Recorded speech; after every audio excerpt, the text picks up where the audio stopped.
നിങ്ങളുടെ favourite shows ഇനി ഒരിക്കലും മിസ്സാവില്ല. ഇപ്പോൾ C5 കാണും നിങ്ങളുടെ ഫേവറേറ്റ് ഷോ തികച്ചും സൗജന്യമായി.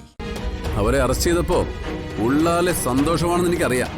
സന്തോഷിച്ചോ? പക്ഷെ ആ സന്തോഷം എന്റെ മുന്നിൽ പ്രകടിപ്പിച്ചാലുണ്ടല്ലോ, നീ വിവരം അറിയും. ഒരു ഇന്ദ്രജ മാത്രമല്ലടാ നന്ദിനിയുടെ ശത്രുക്കൾ. ഇതിനകത്താ അവരുടെ ശത്രുക്കൾ.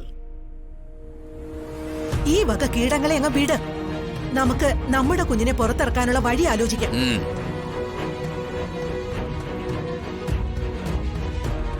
നിങ്ങൾ അറിഞ്ഞോ പോലീസ് വാർത്തകള്?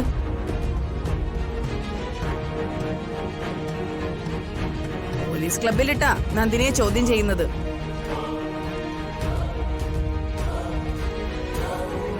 IG-യുടെ നേതൃത്വത്തില് നന്ദിനിയെ ഒരു കസേരയുടെ കാല് കെട്ടിയിട്ടാ പോലീസുകാരെല്ലാരും കൂടെ ചോദ്യം ചെയ്യുന്നത്.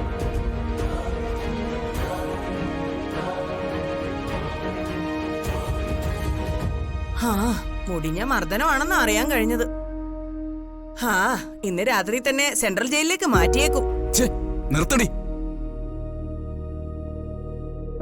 നീ ഒരു മനുഷ്യ സ്ത്രീയാണോടി?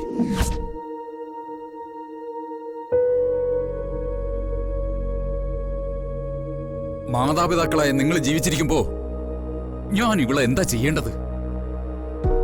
നിനക്ക് ചെയ്യാൻ മടിയാണെങ്കിലേ ഞാൻ ചെയ്യാം. ഇല്ലെങ്കിലേ എനിക്ക് ഒരു മനസ്സമാധാനം കിട്ടില്ല.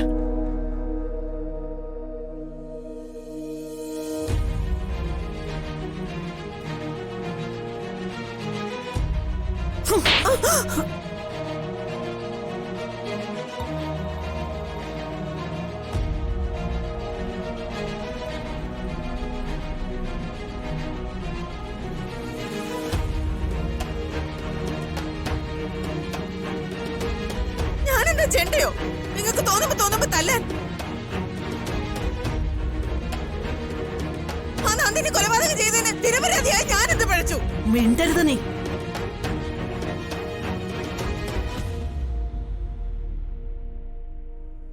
പറയാനുള്ളത് പറയാതിരിക്കാൻ പറ്റുമോ? ആ മാധുരി മരിക്കുമ്പോഴേ നന്ദിനി ഇവിടെ ഇല്ലായിരുന്നു.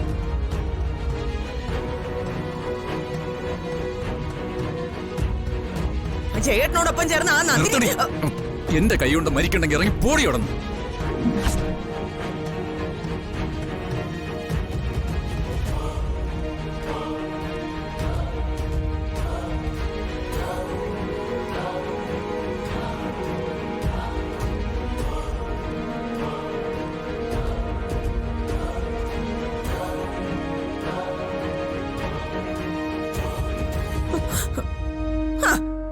ഇവിടെ നിപ്പുണ്ടായിരുന്നോ വിരഹാർദ്രയായ മാനസപുത്രി?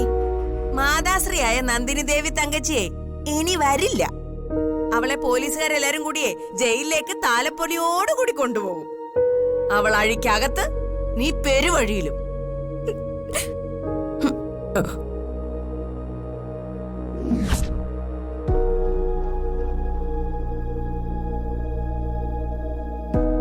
ഏതൊരു പിതാവിനും ഏറ്റവും പ്രിയപ്പെട്ടവരാ പെൺമക്കൾ. അതുകൊണ്ട് നിന്നെ ഇതുവരെ ഞാൻ തല്ലിയിട്ടില്ല. പക്ഷേ നിന്റെ നാവറുത്ത് മാറ്റി നിന്നെ നിശബ്ദയാക്കേണ്ട ഗതികേട് ഈ അച്ഛനുണ്ടാവരുത്.